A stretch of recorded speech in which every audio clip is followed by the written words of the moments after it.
तो कहानी की शुरुआत में हमें दिखाया जाता है कि सूरज धीरे धीरे पृथ्वी के पास आ रहा है, जिस वजह से पृथ्वी के सभी इलाकों में आग और सूखा फैलने लगा है। इसलिए जल्दी ही साइंटिस्ट पृथ्वी पर आने वाली सोलर क्राइसिस के खतरे के बारे में पूरी दुनिया में अनाउंस करने लगते हैं, जिसमें वो सभी को बताते हैं कि अगर सूरज इसी स्पीड से आगे बढ़ता रहा तो सूरज 100 सालों में पृथ्वी को अपने बीच समा के खत्म कर देगा और 300 सालों बाद वो पूरे सौर मंडल को ही खत्म कर देगा। इसलिए पृथ्वी को बचाने के लिए UEG यानी यूनाइटेड अर्थ गवर्नमेंट मूविंग माउंटेन नाम के एक प्रोजेक्ट पर काम करने का फैसला करती है। इस प्रोजेक्ट के अकॉर्डिंग साइंटिस्ट काफी सारे बड़े बड़े इंजन्स बनाकर पृथ्वी के अलग अलग हिस्सों में इंस्टॉल कर देंगे, जिसकी मदद से पृथ्वी को सौर मंडल से बाहर ले जाकर बचा लिया जाएगा। लेकिन इस प्रोजेक्ट में काफी खर्चा होने वाला था, साथ ही खाने पीने के रिसोर्सेज भी दिन प्रतिदिन खत्म होते जा रहे थे, जिस वजह से लोग दंगे और प्रोटेस्ट करने लगे थे। इन प्रोटेस्ट में वो लोग शामिल थे जिन्हें किसी भी अंजाम या खतरों की परवाह नहीं थी, क्योंकि इन लोगों का मानना था कि जो खतरा अभी तक पृथ्वी पर नहीं आया है उसके लिए गवर्नमेंट इतना बड़ा रिस्क लेकर पृथ्वी और मानव जाति को खतरे में डाल रही है। वहीं दूसरी ओर UEG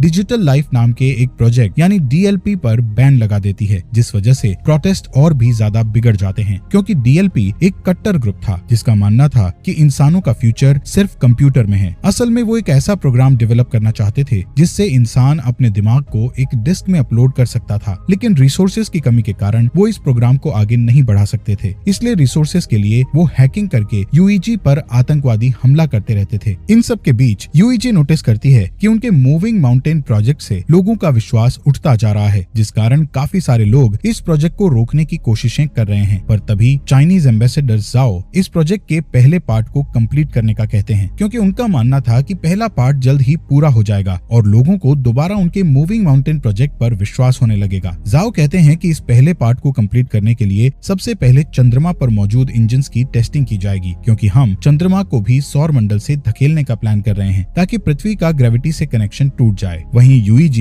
इस टास्क को कंप्लीट करने के लिए कई लोगों को एस्ट्रोनॉट्स के रूप में ट्रेन करने वाली थी, इसलिए वो कुछ सोल्जर्स को बेस पर इकट्ठा करती है, जहां हम ल्यू नाम के एक पायलट को देखते हैं। तभी ल्यू देखता है कि बेस प्रोटेस्टर्स से घिरा हुआ है और गार्ड्स उन्हें रोकने की कोशिश कर रहे हैं। उसी वक्त एक प्रोटेस्टर बेस के अंदर घुस आता है, पर हैन नाम की लड़की उस आदमी को मारकर नीचे गिरा देती है। ये देखकर ल्यू हैन से काफी इंप्रेस होता है और उसके साथ जिंदगी गुजारने के सपने देखने लगता है। इसके बाद सभी ट्रेनीज को एक एलिवेटर में बैठकर अंतरिक्ष में भेज दिया जाता है, क्योंकि उनका पहला टेस्ट अंतरिक्ष में होने वाला था। ये अभी तक का सबसे ऊंचा एलिवेटर था। इस एलिवेटर के ऊपर जाने की स्पीड इतनी तेज थी कि कुछ ट्रेनीज बेहोश हो जाते हैं, जिस कारण वो उस स्टेशन को भी नहीं देख पाते जो कि मूविंग माउंटेन प्रोजेक्ट के लिए बनाया जा रहा था। यहाँ सभी ट्रेनीज को फाइटिंग स्किल्स सिखाते हुए फायर आर्म्स का यूज करना सिखाया जाता है। इसके अलावा उन्हें बार बार एलिवेटर से ट्रेवल करवाया जाता है ताकि उन्हें फ्यूचर में एलिवेटर से ट्रेवल करने में किसी भी तरह की परेशानी का सामना न करना पड़े। साथ ही सभी का मेडिकल टेस्ट करके उन्हें डेली एक्सरसाइज करवाई जाती है। इस ट्रेनिंग के दौरान ल्यू और हैन एक दूसरे को पसंद करने लगते हैं और उन्हें प्यार हो जाता है। फिर एक दिन ल्यू गार्ड को सिगरेट की घूस देता है और बेस के अंदर एक गुलदस्ता ले आता है, जिसे वो हैन को देते हुए उसे प्रपोज कर देता है। इसी सुबह एस्ट्रोनॉट्स का एक नया बैच वहाँ आता है और एलिवेटर में शामिल हो जाता है। तभी अचानक से बेस में मौजूद ड्रोन्स बाहर आने लगते हैं, जिससे इंजीनियर्स को पता चलता है कि उनका सिस्टम हैक हो गया है। इसी दौरान एलिवेटर अपने शेड्यूल से पहले ऊपर जाने लगते हैं। दूसरी ओर एलिवेटर में शामिल हुए नए एस्ट्रोनॉट्स अपने कपड़े बदलने लगते हैं। तब ल्यू और हैन नोटिस करते हैं कि नए एस्ट्रोनॉट्स ट्रेनीज के नाम की यूनिफॉर्म पहन रहे हैं, जिससे वो समझ जाते हैं कि वो लोग कोई एस्ट्रोनॉट्स नहीं बल्कि आतंकवादी हैं। यहाँ बेस में सभी ड्रोन्स अटैक करके आग लगाने लगते हैं, जिन्हें रोकने के लिए पायलट उन पर अटैक करते हैं, लेकिन ड्रोन्स पर निशाना नहीं बना सकते थे, क्योंकि साइंटिस्ट ने सिस्टम को इस तरह बनाया था कि वो अपने ड्रोन्स पर अटैक ना कर सके। वहीं ड्रोन्स हैक हो चुके थे, इसलिए वो सिस्टम पर अटैक कर रहे थे। इस तरह अटैक करते हुए ड्रोन्स एक एलिवेटर को नीचे गिरा देते हैं। दूसरी तरफ एलिवेटर में आतंकवादी सभी ट्रेनीज से उनकी ID चुराते हैं और सभी गेट्स को बंद करके ट्रेनीज की कुर्सियों को लॉक कर देते हैं। यहाँ जो भी उन लोगों को रोकने की कोशिश करता है उन्हें बुरी तरह पीटा जाता है। इस एलिवेटर के दूसरे रूम में ल्यू होता है, जो कि अपनी कुर्सी छोड़ देता है और अपने चश्मे का यूज करके गेट की लॉक स्क्रीन को धूप से जलाकर गेट ओपन कर लेता है। इस गेट की दूसरी साइड जाकर ल्यू देखता है कि उसका एक साथी बुरी तरह घायल है, क्योंकि आतंकवादियों ने उसे बुरी तरह पीटा था। इसलिए ल्यू उन आतंकवादियों के पीछे जाता है और उनसे लड़ने लगता है। इस फाइट में एक आतंकवादी ऊंचाई से गिरकर मर जाता है, जिसके बाद ल्यू एक फायर एक्सटिंग्विशर को लेकर दूसरे आदमी का पीछा करता है। इस बीच वो आतंकवादी चोरी की गई ID से एलिवेटर को स्टेशन तक पहुंचा देता है। ठीक उसी समय ड्रोन उन पर एक मिसाइल से अटैक करते हैं। इस दौरान बेस में साइंटिस्ट 550C नाम के इंटेलिजेंट क्वांटम क्वांटम कंप्यूटर की मदद से सिस्टम को हैकर से सेव कर लेते हैं, जिसके तुरंत बाद ड्रोन्स जमीन पर गिरकर ब्लास्ट हो जाते हैं और फिर साइंटिस्ट द्वारा एलिवेटर को वापस नीचे खींच लिया जाता है। यहाँ ल्यू अभी भी उस आतंकवादी से लड़ रहा था। तभी हैन एक मैकेनिकल हाथ की मदद से विंडो को तोड़ती है और ल्यू के पास आकर उस आतंकवादी को मारने में उसकी मदद करती है। इसके बाद हैन गुस्से में ल्यू से दोबारा फ्लावर्स मांगती है, क्योंकि इस फाइट के दौरान उसके सभी फ्लावर्स टूट चुके थे। तभी अचानक से उसका स्टेशन बेस पर गिरने लगता है, क्योंकि उस आतंकवादी ने मरने से पहले डेटोनेटर दबा दिया था। ये स्टेशन बेस पर गिरकर क्रैश हो जाता है, जिससे बेस पर मौजूद बिल्डिंग्स ब्लास्ट हो जाती है और एलिवेटर भी अचानक से जमीन पर गिर जाता है, जिससे सभी ट्रेनीज भी इस एक्सीडेंट के शिकार बन जाते हैं। हालांकि ल्यू और हैन सही सलामत होते हैं। इसी दिन न्यूज पर बताया जाता है कि इस ब्लास्ट में लगभग 3000 लोगों की जान जा चुकी है और 5 से भी ज्यादा लोग घायल हुए हैं। यूईजी के बनाए स्टेशन के क्रैश होने के कारण कई लोगों की जानें गई थी, इसलिए लोग और भी प्रोटेस्ट करने लगते हैं। इस प्रोटेस्ट में आतंकवादी हमले और दंगे भी होते हैं। सभी प्रोटेस्टर गवर्नमेंट से डीएलपी को वापस लेने की मांग कर रहे थे। यहाँ जाओ अपनी असिस्टेंट से उस स्पीच को पढ़ने के लिए कहता है, जिसे उसने यूईजी के प्रोजेक्ट में विश्वास रखने के लिए लिखा था। इसी दौरान जाओ अमेरिकन एम्बेसडर के साथ बातचीत करता है और उनसे प्रोजेक्ट पर काम करने के लिए एक और मौका मांगता है। कुछ हफ्ते बाद क्रायो स्लीपिंग पॉड्स में लोगों को रखकर चंद्रमा पर भेजा जाता है, ताकि वो चंद्रमा पर जाकर इंजन्स पर काम जारी रख सकें। इस बीच हैंग्यू नाम का कंप्यूटर इंजीनियर क्रायो स्लीप से उठता है, जो कि 550A नाम के एआई और उसकी बेटी याया की एक रिकॉर्डिंग को चेक करता है। दरअसल 550A की मदद से ही याया हैंग्यू से बात करती थी। यहाँ पता चलता है कि हैंग्यू पहले डीएलपी के लिए काम करता था, लेकिन 550C तक पहुँचने के लिए वो चंद्रमा पर काम करने आया है। असल में 500C